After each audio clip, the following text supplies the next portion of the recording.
This is FYI News 13, brought to you by SSP TV and the Hazleton Standard Speaker. Communities are getting ready to take back the streets. We'll preview some National Night Out events planned for our viewing area. Good evening and thank you for joining us at FYI. I'm Lisa Sugart, sitting in tonight for Ken Cara, who is on assignment in University Park. Well, tomorrow marks the annual National Night Out celebration. The event is designed to send a strong message to criminals that crime will not be tolerated. I talked with the president of one crime watch group in our area that's getting involved for the very first time. This Tuesday, August 5th, marks National Night Out, and many communities throughout the country will be holding events to take back their streets and to stand up to criminals in their communities. One organization that's newly formed is the Ashland Community Crime Watch, who will be making their first attempt at National Night Out and are trying now to get the community involved. Frank Rice is the president of the organization. Frank, you've started the Community Crime Watch, and now you're going to get involved with National Night Out for the first time ever. Yeah, correct. National Crime Watch has been around for a while, but now will be effective since last August, so we have about a year in. We're a small organization so far, and we're just building things up. But we figured it'd be pretty good to take part in this National Night Out. It'd make us more visible, and it will get the community on the same sheet of music as we are. What it basically is we would like the people to turn their porch lights on to show solidarity from about 6:30 in the evening until about 10:30 at night. Walk the town, but walk in pairs. And observe what you can. If you see somebody standing on the corner, take note of what corner it is. If you see somebody that you know shouldn't kind of be there. If you can't walk, if you're elderly or you have some kind of a disability, sit out on your porch, observe your neighborhood, talk to your neighbors. This is what we want done. If we show solidarity and we show their strength in numbers, it'll lessen the possibility of the crime rate. We have some people even that have taken pictures of individuals or situations going on. And, you know, if this is the situation, we can work together as a community and get things done. What I would also like to do is our surrounding crime watches is eventually form a coalition that we can share information back and forth. Like if a person that's problem moves from one community to the next, the crime watch will notify our crime watch, and we'll be on the watch for this, lookout for these people. It's an ongoing thing. It's an ongoing thing, and we can only get bigger and better, but it takes cooperation from the community. Absolutely. And as you said, you started the organization about a year ago, so you are holding regular meetings, and another one is coming up on Tuesday, August 12th at 6:30, and that's at Good Shepherd Church. So you'd like people to come out and see what it's all about and get involved. We don't only say come out to the meetings, but we also say go to the Borough Council meetings. You know, Borough Councilman, if something's not right and you think law enforcement could get involved, contact your Chief of Police, Mark O'Hearn. Mark's a great guy. He's got a lot of good officers with him. The mayor's a good guy. That would be Dennis Kane. Contact the mayor. Make yourself known. That's the thing. You can't sit, complain about it, and expect things to get done. You got to step forward. And like I said, there's strength in numbers. Would you like to be a prisoner in your own home? Eventually, that's what'll happen if you don't step up. Well, we don't want that to happen for anyone. So again, the National Night Out is taking place on Tuesday, August 5th. Put your porch lights on and walk the community if you are able to do so, or at least be on your porch.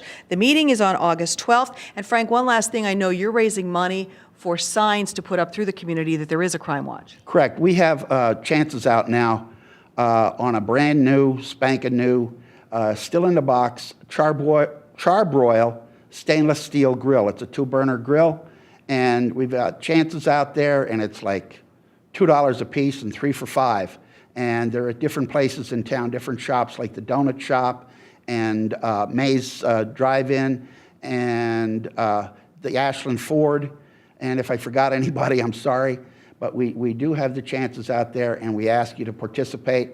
The chances will be drawn on Pioneer Day coming up on Saturday the 16th of August. Well, sounds good. Take a chance for that. Get involved with Crime Watch and get involved in National Night Out.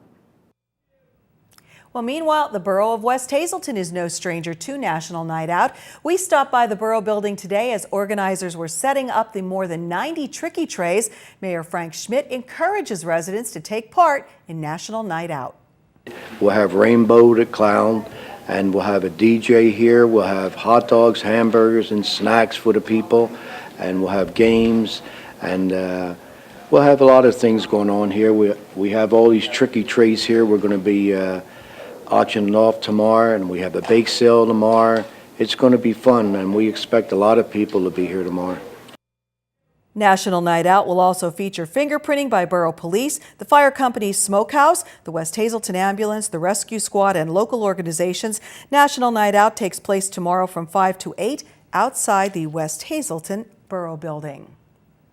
In other news, the investigation continues into a fatal crash Saturday afternoon in Butler Township. According to Butler Township Police, the preliminary investigation showed that 42-year-old Angelo Lamont Hardy of Glen Lyon was driving a Jeep Cherokee South on North Hunter Highway on Route 309 when he lost control while making a right turn onto West Butler Drive. Police said the vehicle overcorrected and rolled before coming to rest against a parked vehicle at the Valley Regional Fire Department. It then caught fire. A passenger, 24-year-old Erica Marie Mundo, was able to crawl out. Several bystanders pulled her from the vehicle while another extinguished the fire. Hardy was pronounced dead at Lehigh Valley, Hazleton. Tamaqua police are investigating an act of vandalism. These are photos, courtesy of TamaquaArea.com, of damage to some 20 vehicles that appears to have come from a corrosive chemical sprayed on them. The majority of cars damaged were parked on the odd side of Gay Street in Tamaqua. The incident happened Friday night into Saturday morning. Anyone with information is being asked to call the Tamaqua Police Department. The 61st Annual Valley Day is officially in the books, and it was a huge success. The event raises money for the Cunningham Valley Civic Organization. The festivities began Friday night with the annual Fireman's Parade, plus great food, games, and entertainment on the grounds of the Cunningham Borough Building. The festivities continued Saturday. One of the most popular events, the pet contest. Matt Jez, who moved to the borough in March, was experiencing his very first Valley Day. I have Libby, the pit bull, Pajamas, the mutt, and Daisy, the German Shepherd Lab special handicap dog.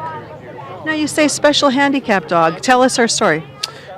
We got her from a rescue in Northwest Indiana. We fostered her and just decided to adopt her. She's got cerebral hypoplasia, which her brainstem isn't quite developed, and she doesn't have any control over her motor functions, which is why you saw her dancing around all day. But you can see she wore herself out, and she's got a little cut, so well, there she goes again. Aww. But yeah, they were going to put her to sleep, so we decided to just adopt her. All three are rescues from the same rescue, I believe, and adopt a dog in Northwest Indiana. Our Ken Kara will have more on the race that was part of Valley Day. That story coming up a little later on in sports. Tonight we have news from the desk of Hazleton Power. Second Friday takes place this Friday in downtown Hazleton.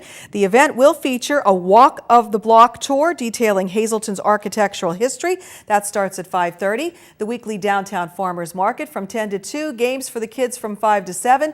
Beer tasting in the rear lobby of the Markle building. PTPA will present the producers at 7 o'clock at a discounted price. And then at 9 o'clock, a free outdoor movie, Frozen. That's second Friday, this Friday in downtown Hazleton. And for all the latest news, don't forget to pick up a copy of the Standard Speaker. You can also get breaking news announcements sent to your cell phone or go to their Facebook page or standardspeaker.com. Well, still ahead, another fitness tip from Core Fitness. Plus, Kenny has the scoop on the big Valley Day Great 8 race. That's next on FYI. This is FYI News 13, brought to you by SSP TV and the Hazleton Standard Speaker. At It's Monday and we're back here at Core Fitness and we're giving you great ideas on working out. Today we're with Christine. We're talking about classes, right? We're going to talk about group fitness classes today, and what we're going to do today is a class called Step 20. So it involves risers and a step bench and also sculpting at the end. So we will use hand weights and we'll go down to the floor and do core. So the step part of it only lasts 20 minutes. But we do offer all different types of classes here. We offer Zumba, which is a huge hit all over the country and the world. Burns a ton of calories, really fun. We offer power bars, which is a weightlifting class, and we've already talked, the girls are not going to get huge and buff by weightlifting. We offer horizontal conditioning, piloxing, everything. Why is it so good to mix up your workouts? Your body will get bored by doing the same thing. So by doing different types of classes, by combining the step, which is a lot of cardio, with the weights, you get both of those types of workouts. So you really do need both. Especially the weightlifting aspect will help increase your bone density, and we talked about as we get older that starts to decrease. Also, working out in a group is a great thing. People sometimes are a little trepidatious about it, but they find friends there, they're motivating, the retention is better, you're gonna work out longer, and you're gonna kind of try to compete with your neighbor a little bit and do a little bit more and go a little harder. How long until you're actually burning fat? You're in that burning fat stage? At least 20 minutes. Okay. You have to be going for about 20 minutes before you start in that fat burning zone, and your heart rate is going to stay within like 60 to 75% of your max heart rate to be in that fat burning zone. And is that with cardio and weights, or is it just bringing your heart rate up to that level? It's bringing your heart rate up to that level. Okay, and girls, are we ready to do our class?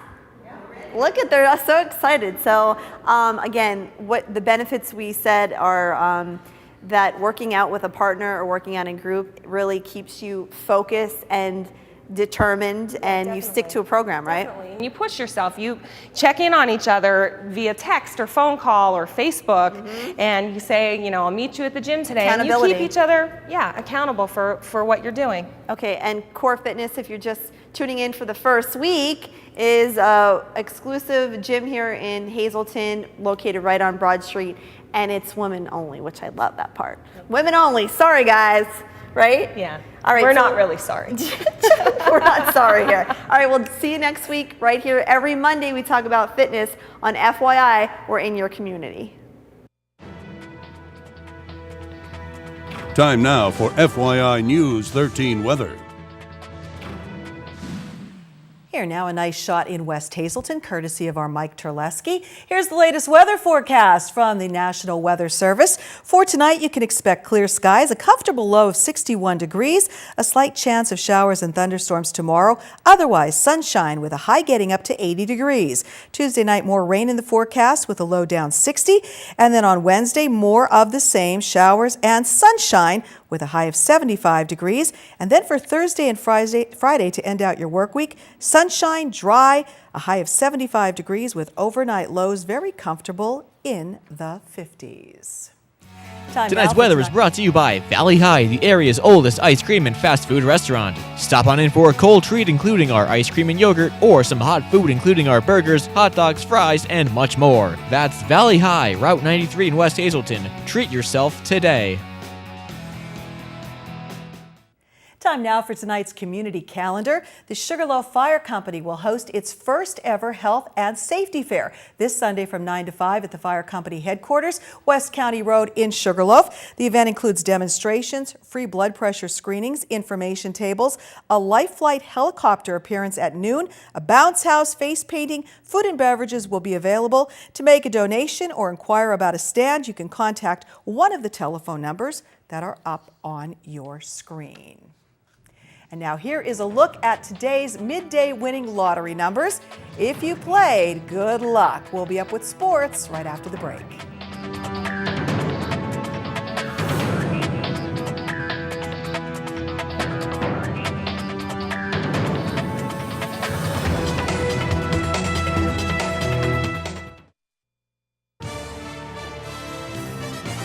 This is FYI News 13 Sports.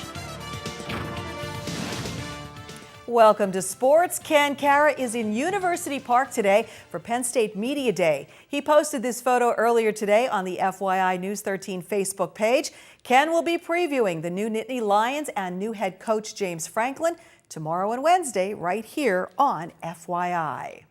Well, meanwhile, this past weekend marked the 61st annual Valley Day in Cunningham, and one of the highlights, a very popular race. Our Ken Cara was there. I'm joined by one of the race directors for the Valley Day Grade 8 and 5K, Amy Cartwright. Now you do this along with Brian early. This has to be an early morning for you. Talk about setting this up, how many runners you have, what goes into this? It is. We're here about 6 o'clock to get started, get the mile markers out there, and we have almost 200 runners this year. We're at 198, so we're definitely increasing every year. It benefits the Valley Food Pantry as well as the CVCO, so we're excited that we can continue to help them in their organizations. Now you're a runner. Is it hard being on the sideline and not jumping in this It thing? totally is. I would love to be doing this right now, but I'm here to support the organizations and the people at the finish line. Why is this so popular? Well, it's a race that's been around a long time. It used to be starting over at St. John Bosco Church, but we moved it to Valley Day to increase, people going up to Valley Day as well. So it's just a fun route. I know there's a hill and everybody loves it, but it's a fun route. And again, it benefits great organizations. Well, Amy, great job putting everything together. We appreciate your time today. Now let's talk to some people who actually ran the race today and talk about that hill. A whole family here. Here with David, Sydney, right, and Mason. So your dad, right? Talk about this race. There's a hill right there going up and down. What was the course like? Well, I never ran it before, so I didn't know what to expect, but that hill was brutal right in the middle. It went on forever and flattened out, and you thought you were done, and it went up some more, so it was tough. The only thing that kept me going was knowing it was downhill on the way back. How'd you get your family involved in running? I know Berwick's a big running community, but talk about getting your kids involved, or they do it on their own? I started running to lose weight, so I dragged my son to a 5K, and he turned out to be really good at it, so they recruited him for the track and cross-country team, and now we've been running ever since. And Sydney, right? When did you start running? How did you start in all this? Well, since Mason ran, I decided that I could do it too. So I just started doing these. This is my second one. Are they supportive? How does it go? Is that what motivates you? Yeah. Pretty not competitive with your brother or anything? It's more support. Yeah. Okay, well, that's good. And Mason, you run track and cross country at Berwick? Yeah, I've been doing it. I've done track for 2 seasons, and this will be my second season of cross country. What do you like more, track or cross country? Do you do distance in track? Distance in both. I like cross country best just because it's not straight on a track. You're looking at more things. It's less boring. Longer race too. Was this your first time doing this race? I did it last year too. Talk about it. How do you attack this course? Going up the hill, I try to push through as much as I can. Just try to keep going, and then on the way downhill, push it as hard as you can so you can get a better time. Keep pushing it down the hill and just make sure you're still going fast up the hill. Everyone crossed the finish line already for the family here, so thank you guys so much for your time. This is the closest that I will get to the finish line at the Valley Day Grade 8 and 5K. It was a great race there in the Valley over the weekend. Well, Ron Marchetti is on deck next. Here's Ron with today's edition of Trivia Treats.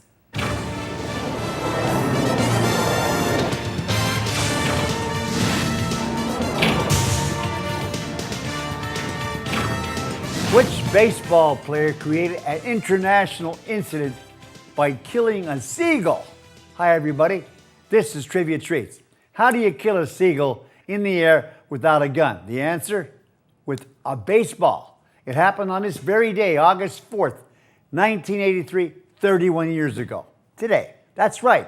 A simple warm-up toss by Yankee right fielder Dave Winfield caused a brouhaha during a game against the Blue Jays at Exhibition Stadium in Toronto.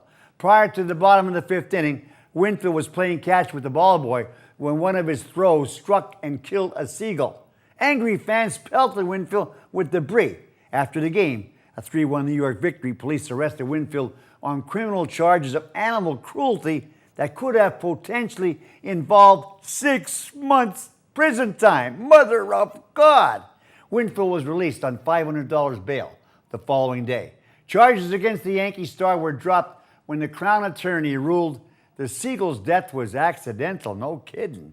However, for years afterward, Winfield's appearances in Toronto were marked by fans standing and flapping their arms. But would you believe Winfield became a fan favorite in the city as a member of the Blue Jays' 1992 World Championship team.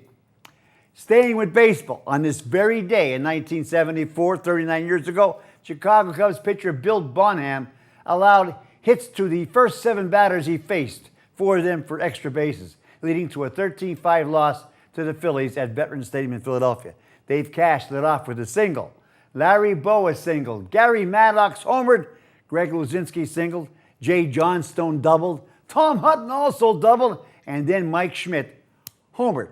Ken Crosby then relieved Bonham, but he gave up a single to Johnny Oates, allowing the Phillies 8 hits to tie a major league record for the most consecutive hits at the start of a game. In his next start, Bill Bonham had a no-hitter going for 5 innings before he beat the Braves 9-1 in Atlanta. How about that? Have a good week. I'll see you right here on Friday. Till then, be a good sport. Stay loose. Mondays can be rough, but you can end them on a high note. Seafood night at Bottlenecks. Choose from crab, clam, shrimp, and lobster specials, such as their little neck clams in garlic butter, only $1.95 a dozen, or handmade crab cake platter for only $8.95. Good evening, everyone, and here's tonight's Talk of the Town. Just one announcement tonight. Rockin' the Block, Faith Assembly of God's annual outreach will be held Saturday, August 16th from noon to 4 at the Pine Street Playground. There will be free haircuts, free family portraits, music, a free meal, health screenings, and much more. Call 570-459-2410 for more information. That's tonight's Talk of the Town. News 13 extends our deepest sympathies to the family and friends of these recently departed. Teresa Gemmo of Hazel Township. Divine Liturgy will be held Tuesday at 10 a.m. from the St. Mary's Byzantine Catholic Church. Friends may call Friday from 9:30 to 10 a.m. The arrangements are under the direction of the Frank J. Bonin Funeral Home. Russell Paul LaRock of Hazleton. Memorial service will be Wednesday at 10 a.m. from the Hazel Chapel of the Cropton Hughes Funeral Home. Friends may call Wednesday from 9 to 10 a.m. Bertha McNamara of Hazleton. The arrangements are under the direction of the Hazel Chapel of the Cropton Hughes Funeral Home. Marlene A. Goulash of McAdoo. The arrangements are under the direction of the Hazel Chapel of the Cropton Hughes Funeral Home. Mary A. Biazzo of Hazleton. Funeral will be Tuesday at 9:30 a.m. from the Frank J. Bonin Funeral Home. Mass will be held Thursday at 10 a.m. from the Holy Name of Jesus Parish. Friends may call Wednesday from 6 to 8 p.m. at the funeral home. And Margaret M. Brasky of Hazel Township. Mass will be held Wednesday at 10 a.m. from the Transfiguration Church. Viewing will be held Wednesday from 9 to 10 a.m. at the church. The Hilary J. Bonin Funeral Home is in charge of the arrangements. Tonight's obituary is often brought to you by the Smilax Floral Shop on 15th Street in Hazleton. For delivery to all local funeral homes, call 570-454-0111.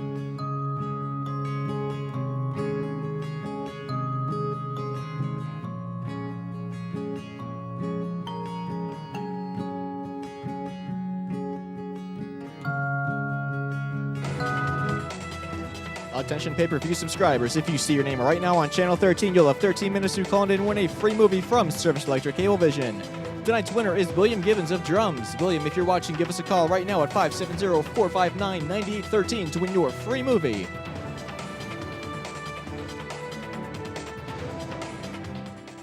Thank you for watching FYI this evening. Remember, you can always catch us on Facebook or at ssptv.com.